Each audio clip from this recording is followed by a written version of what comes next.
ایک رات جب چاندنی پورے قلعے کے باغ کو اپنی روشنی سے منور کر رہی تھی، ایک عجیب سا سکون چھایا ہوا تھا۔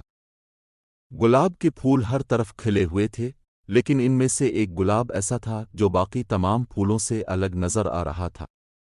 یہ گلاب نہ صرف دلکشی میں بے مثال تھا، بلکہ اس کا راز بھی بہت گہرا تھا۔ اس گلاب کی آخری پنکھڑی گرے گی، اور اس کے بعد وہ گلاب ہمیشہ کے لیے ختم ہو جائے گا۔ اور یہی گلاب تھا جس میں شہزادی مانور قید تھی۔ شہزادی مانور کی آنکھوں میں ایک عجیب سی چمک تھی۔ وہ جانتی تھی کہ اس کے لیے وقت کم ہے۔ ایک رات وہ معمول کے مطابق قلعے کی بالکنی پر کھڑی تھی، جب اچانک ایک جادوی بادل کی گزرگاہ نے اسے گھیر لیا۔ چند لمحوں بعد وہ شہزادی بن کر نہیں، بلکہ ایک خوبصورت گلاب کی شکل میں بدل چکی تھی۔ شہزادی نے سوچا، کیا یہ میری تقدیر ہے؟ کیا میری زندگی اب ہمیشہ کے لیے ایک پھول کی طرح محصور ہو جائے گی؟ شہزادی نے سنا تھا کہ اس کا جادو صرف ایک ایسی کتاب کے ذریعے ختم ہو سکتا ہے جس میں دنیا کے تمام راز چھپے ہیں، لیکن وہ جانتی تھی کہ یہ کتاب بہت دور، ایک زہر آلود دریا کے پار تھی۔ شہزادی نے سوچا، میرے پاس صرف ایک ہی راستہ ہے، کتاب کو تلاش کرنا۔ لیکن کیا میں کتاب تک پہنچ پاؤں گی؟ اور کیا مجھے وقت ملے گا؟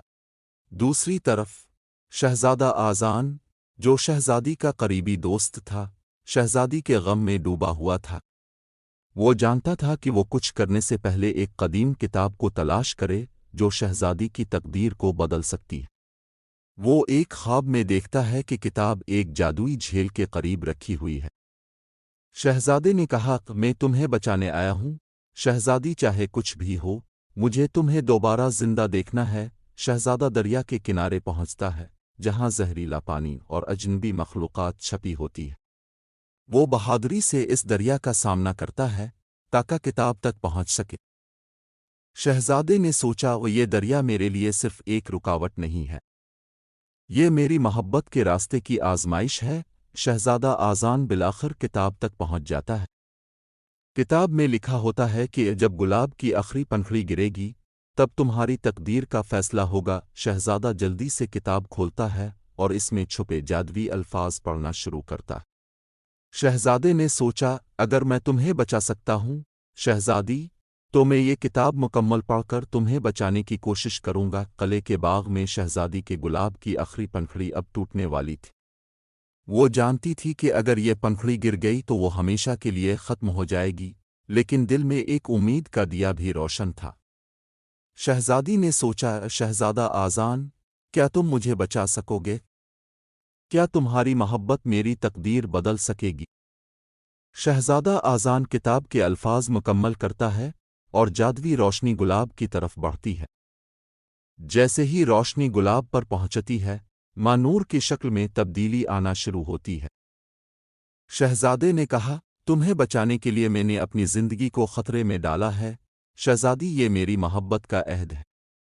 گلاب کی آخری پنکھڑی گرتی ہے، لیکن اس سے پہلے کہ وہ زمین پر گرے، شہزادی کی شکل واپس آ جاتی ہے۔ وہ شہزادی بن کر شہزادے کے سامنے کھڑی ہوتی ہے۔ شہزادی نے کہا، تم نے مجھے بچا لیا، آذان، تمہاری محبت اور عزم نے مجھے نئی زندگی دی۔